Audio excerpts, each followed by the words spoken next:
So, ఇక్కడ మీకు null, undefined అంటే ఏంటని నేను ఇక్కడ ఎక్స్‌ప్లెయిన్ చేస్తాను. ఎందుకంటే నల్ అండ్ అన్‌డిఫైన్డ్ వచ్చేసి బోత్ రిప్రజెంట్స్ అంటే మనకు ఈ రెండిటికి వచ్చేసి కామన్ ఏందంటే నో వాల్యూ. అయి 2 ఉన్నాయంటే అక్కడ వాల్యూ లేదన్నట్టు. బట్ అవి 2 ఎందుకున్నాయి? ఒకటే ఉండొచ్చు కదా! అంటే ఇక్కడ ఎక్స్‌ప్లెయిన్ చేస్తాను చూడండి. ఈ అన్‌డిఫైన్డ్ వచ్చేసి జావాస్క్రిప్ట్ ఇస్తదన్నట్టు. సపోజ్ ఇప్పుడు మనం వేరియబుల్ వితౌట్ వాల్యూ ఒక వేరియబుల్ క్రియేట్ చేసి దానికి వాల్యూ ఇవ్వలేదనుకో, బట్ మనం ఆ వేరియబుల్‌ని కన్సోల్ లాగ్ చేసామనుకోండి, అప్పుడు జావాస్క్రిప్ట్ మనకు అన్‌డిఫైన్డ్ అని ఇస్తది. అంటే మనం ఇవ్వట్లేదు అది. జావాస్క్రిప్ట్ ఇస్తుంది అన్‌డిఫైన్డ్ అని. అర్థమవుతుందా? సో, అది. And missing function arguments. ఇప్పుడు ఫంక్షన్ ఉంది. ఫంక్షన్‌కొచ్చేసి మనం ఆర్గ్యుమెంట్ పాస్ చేయాలనుకోండి. అక్కడ మనకేమవుతుంది? ఆర్గ్యుమెంట్ అనేది మిస్ అవుతది కదా! సో, అలాంటి టైంలో మనకు అన్‌డిఫైన్డ్ ఇస్తది. దిస్ ఆర్గ్యుమెంట్ నాట్ ఫౌండ్ అని అట్లా. ఓకేనా? కెనాట్ ఫైండ్ ఆర్గ్యుమెంట్ అని ఇట్లా. అలానే ఒకవేళ మిస్సింగ్ ఆబ్జెక్ట్ ప్రాపర్టీస్ అనేటివి. మనకిప్పుడు ఆబ్జెక్ట్‌లో ప్రాపర్టీస్ ఉంటాయి కదా! సో, మనం అందులో లేని ప్రాపర్టీని మనం యాక్సెస్ చేసామనుకోండి. అప్పుడు మనకు జావాస్క్రిప్ట్ అన్‌డిఫైన్డ్ అని ఇస్తది. అర్థమవుతుందా? సో, ఇలాంటి వాటిలలో మనకు జావాస్క్రిప్ట్ వచ్చేసి అన్‌డిఫైన్డ్ ఇస్తుందంటే అక్కడ వాల్యూ లేదు అని అర్థం. ఓకేనా? అదే ఒకవేళ మన డెవలపరే ఇక్కడ వాల్యూ లేదు అని రాయాలనుకోండి. ఇప్పుడు సపోజ్ నంబర్ ఇచ్చాననుకోండి. నంబర్ 1 నల్ అని ఇచ్చామనుకోండి. అది మన డెవలపర్ ఇచ్చినట్టు, మనం ఇచ్చినట్టు. అక్కడ వాల్యూ అనేది నల్ అని. అంటే ఏం లేదని అలా ఇచ్చినట్టు. సపోజ్ ఇక్కడ నేను ఒక నంబర్ 1 అనేది ఎగ్జాంపుల్ తీసుకుంటా. Number 1 20 plus null.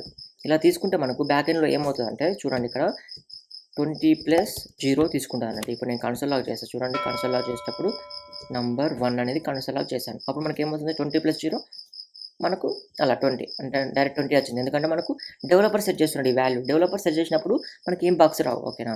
అదే ఇప్పుడు లెట్ నంబర్ 2 ఇక్కడ ఏం చేద్దాం 20 ప్లస్ అన్‌డిఫైన్డ్ అని ఇద్దాం. ఓకేనా? సో, 20 ప్లస్ అన్‌డిఫైన్డ్ ఇలా ఇచ్చేసి కన్సోల్ లాగ్ నంబర్ 2 చేద్దాం. నంబర్ 2 చేస్తే ఇది వచ్చేసి జావాస్క్రిప్ట్ వాల్యూ. జావాస్క్రిప్ట్ వాల్యూతోని మనం ఇలా చేస్తే అప్పుడు ఏమవుతుంది నాట్ ఎ నెంబర్ అని వస్తది. అర్థమవుతుందా? సో, ఇలా మనకి అన్‌డిఫైన్డ్ ఎప్పుడు వస్తదంటే మనకి ఎప్పుడైనా ఆర్గ్యుమెంట్స్ మిస్ అయిపోయినా, మన వేరియబుల్ డిక్లేర్ చేసేసి దానికి వాల్యూ మిస్ అయిపోయినా అలాంటి టైంలో మనకొస్తది. సపోజ్ ఇప్పుడు నంబర్ 2 అని ఇలా డిక్లేర్ చేసాం కదా!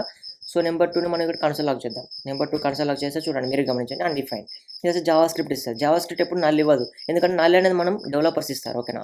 డెవలపర్స్ వాల్యూస్ పెట్టకపోతే అప్పుడు మనకు నల్ అని ఇచ్చేస్తాం. అర్థమవుతుందా? ఇప్పుడు సపోజ్ మనం ఇక్కడ నంబర్ 2 ఉంది కదా! నంబర్ 2కి వాల్యూ ఇవ్వదనుకుంటే జస్ట్ నల్ అని పెట్టామనుకోండి మనకు నల్ అని వచ్చేస్తది. అర్థమవుతుందా? ఇలా.